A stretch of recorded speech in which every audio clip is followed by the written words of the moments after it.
नमस्कार दोस्तों, मैं हूं सत्यव्रत सॉन्ग राइटर। आज मैं इस वीडियो में आपको बताऊंगा गाना गाना सीखें। जहाँ दोस्तों गाना गाना कैसे सीखें, आज इसी टॉपिक पे बात किया जाएगा। तो दोस्तों इस वीडियो को पूरा देखिए। यदि आप एक सिंगर हैं और गाना आप गा नहीं पाते हैं तो इस वीडियो को पूरा देखकर आप गाने गाना का तरीका सीख सकते हैं। तो चलिए वीडियो को स्टार्ट करते हैं। उससे पहले यदि आप हमारे चैनल पर नए हैं तो चैनल को सब्सक्राइब करिए और बगल में बेल आइकन का घंटे उसे भी दबाइए ऑल करके, और ज़्यादा से ज़्यादा हमारे इस वीडियो को अपने दोस्तों में शेयर करिए। तुरंत इस वीडियो को लाइक कर दीजिए। तो चलिए दोस्तों वीडियो को स्टार्ट करते हैं बिना समय गंवाए हुए। तो दोस्तों लिखा जो है वो मैं आपको बताता हूँ क्या लिखा है, देख भी रहे हैं आप। हरे राम राम रामा हरे हरे, हरे कृष्णा कृष्ण कृष्णा हरे हरे। यही दोस्तों आप गाकर आप बहुत बढ़िया सिंगर बन सकते हैं।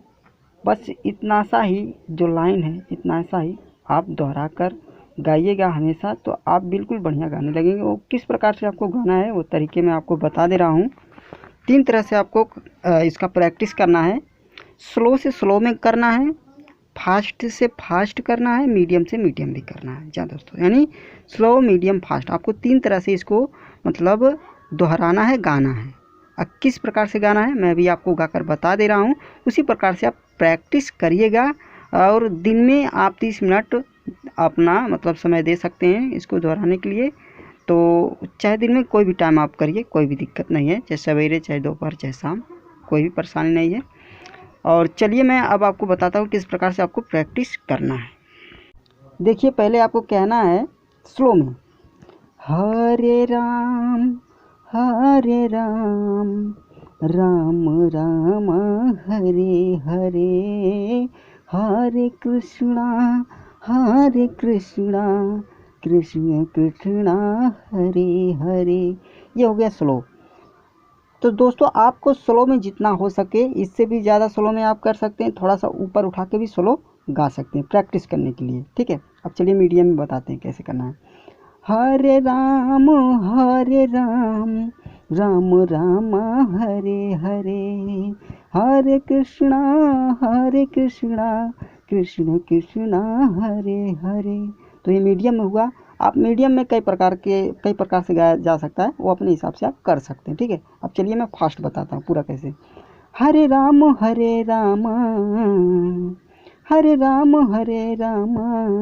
राम राम हरे हरे, हरे कृष्ण कृष्ण कृष्ण हरे हरे। तो फास्ट में भी कई तरह से फास्ट आप गा सकते हैं, जो आपको लगे कि इससे भी फास्ट ऐसा हो सकता है तो आप वो गा सकते हैं, कोई भी प्रॉब्लम नहीं है। जी हाँ दोस्तों, तो दोस्तों आपको यही दोहराना है।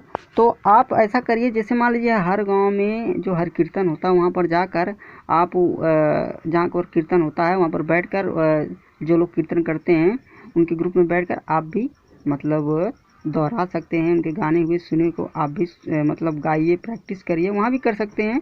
और अगर आपको नहीं समय मिलता है जाने के लिए तो घर पर ही आप रिवाइज कर सकते हैं, कोई भी दिक्कत नहीं है।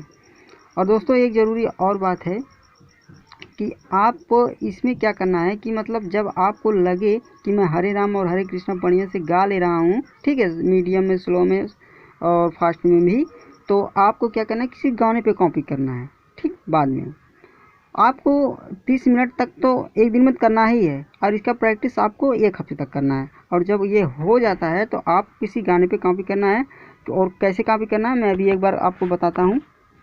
मैं अरे द्वारपालो कन्हैया से कह दो कि दर पे सुदामा गरीब आ गया। मैं इतना ही मुखड़े को आप ये गाना सुने होंगे, तो मैं देखिए कैसे हरे राम पर सेट करके कॉपी करके गाता हूँ। हरे राम राम राम हरे हरे, हरे राम राम हरे हरे, हरे कृष्ण कृष्ण कृष्ण हरे हरे, हरे कृष्ण कृष्ण कृष्ण हरे हरे। तो दोस्तों देखिए मैं कितना मतलब आसानी से मतलब वो उस पर कॉपी कर लिया। तो जब आपका गला खुल जाएगा जब वो पहले जब स्लो और मीडियम फास्ट में जब आप रिवाइज यानी मतलब दोहरा लेंगे, तो उसके बाद जब किसी गाने पे आप कॉपी करेंगे तो आपको कॉपी करने में कोई प्रॉब्लम नहीं होगी और बिल्कुल आसानी से आप गाने भी लगेंगे। क्योंकि आप हरे राम हरे कृष्णा में जब चढ़ाव उतराव ज़्यादा कर लेंगे तो बाकी जो कोई भी गाना आखिर जब बनता है तो या तो स्लो रहता है या तो फास्ट या तो मीडियम रहता है। तो आप जब इसको रिवाइज कर लेंगे, मतलब वो बहुत बढ़िया से इसे प्रैक्टिस कर लेंगे, तो आपको भविष्य में कोई भी गाना गाएंगे तो प्रॉब्लम नहीं आएगी। और दोस्तों, आप हरे राम और हरे कृष्णा गाते समय भगवान को थोड़ा याद भी कर लिया करिए। क्योंकि भगवान को अगर आप याद करते हैं तो आपके लिए ही फ़ायदा है। सिर्फ बोलने से नहीं होता है कि हरे राम हरे कृष्णा कह दिए तो काम चल गया, वो तो आपको करना ही है। मगर थोड़ा अपने माइंड में ये मतलब सोचिए कि रखिए कुछ भगवान के लिए, मतलब सोचिए जब गाते समय तो थोड़ा भगवान को याद भी करते रहिए। ठीक है।